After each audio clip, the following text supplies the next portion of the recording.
Kita tidak akan tahu mengapa seseorang berperilaku tertentu dan berapa lama dia akan terus begitu, dan apa yang akan juga membuatnya berubah pikiran.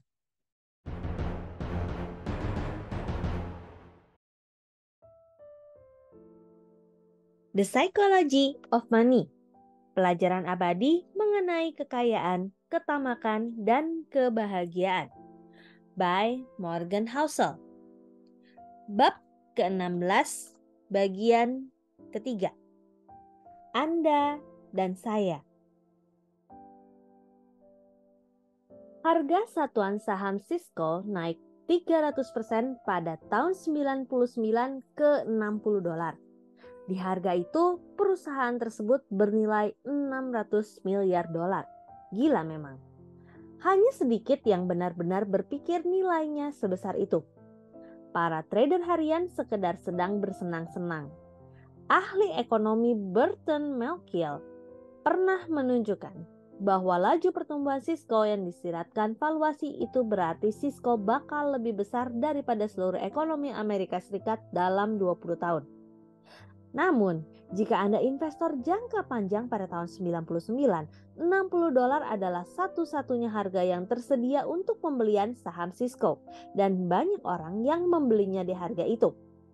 Jadi, Anda barangkali melihat-lihat dan berkata pada diri sendiri, "Wow, barangkali para investor lain itu tahu sesuatu yang tidak saya ketahui."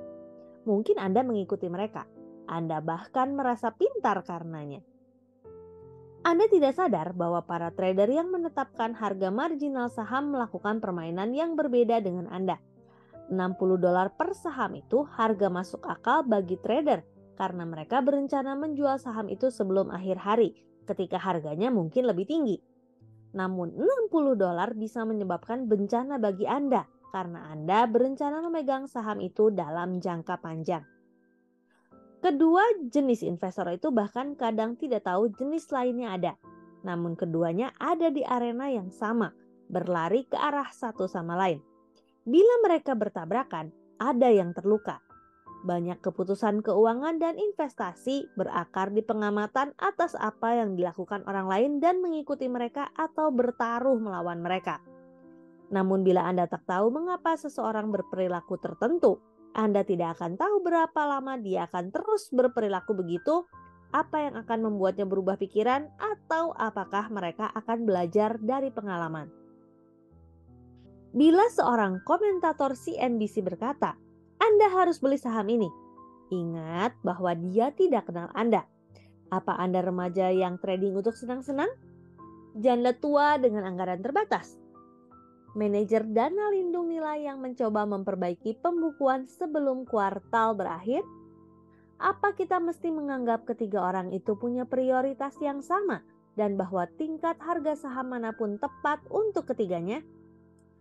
Gila. Sukar memahami bahwa investor lain punya tujuan yang berbeda dengan kita karena satu jangkar psikologi adalah tidak menyadari bahwa orang rasional bisa memandang dunia dengan lensa yang berbeda. Kenaikan harga membujuk semua investor dengan cara-cara yang membuat pemasar terhebat iri. Kenaikan harga adalah obat yang bisa membuat investor sadar nilai menjadi optimis naif. Putus hubungan dengan realitasnya sendiri karena tindakan seseorang yang melakukan permainan berbeda. Pengaruh orang yang permainannya berbeda juga bisa mengganggu cara Anda berpikir bagaimana seharusnya membelanjakan uang. Jadi, banyak belanja konsumen, terutama di negara-negara maju, didorong faktor sosial, dipengaruhi secara tak sadar oleh orang yang Anda kagumi dan dilakukan karena Anda secara tak sadar ingin orang mengagumi Anda. Namun, sementara kita bisa melihat berapa banyak uang yang orang lain keluarkan untuk mobil, rumah, pakaian, dan liburan, kita tidak bisa melihat tujuan, kekhawatiran, dan cita-cita mereka. Seorang pengacara muda yang ingin jadi partner di kantor hukum bergengsi boleh jadi perlu penampilan yang tidak dibutuhkan saya sebagai penulis yang bisa bekerja menggunakan celana tidur. Namun bila pembelian si pengacara mempengaruhi harapan saya menyusuri jalan yang berpotensi menuju kekecewaan karena saya akan mengeluarkan uang tanpa mendapat peningkatan karir seperti dia. Boleh jadi gaya kami sebenarnya beda. Kami ada di permainan yang beda. Saya butuh bertahun-tahun untuk menyadari itu. Satu hikmah yang bisa diambil di sini adalah bahwa hanya sedikit hal yang lebih penting dalam urusan uang dibanding memahami cakrawala waktu Anda sendiri serta tidak terbujuk perbuatan dan perilaku orang yang melakukan permainan berbeda. Nasihat utama saya adalah usahakan mengenali permainan yang Anda lakukan. Yang mengagetkan, sedikit di antara kita yang melakukan itu. Kita menyebut semua orang yang berinvestasi sebagai investor, seolah mereka pemain bola basket. Semuanya bermain dengan aturan yang sama. Ketika Anda menyadari betapa keliru gagasan itu, Anda bisa melihat pentingnya mengetahui permainan yang Anda lakukan.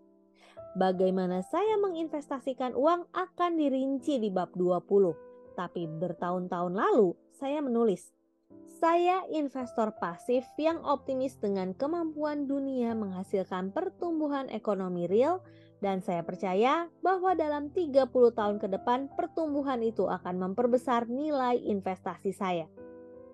Boleh jadi itu tampak kuno, tapi sesudah Anda menulis pernyataan misi itu, Anda menyadari segala hal yang tak berhubungan dengannya.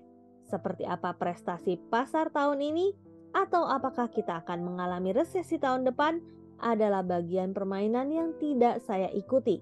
Jadi saya tidak memperhatikannya dan tidak beresiko terbujuk olehnya.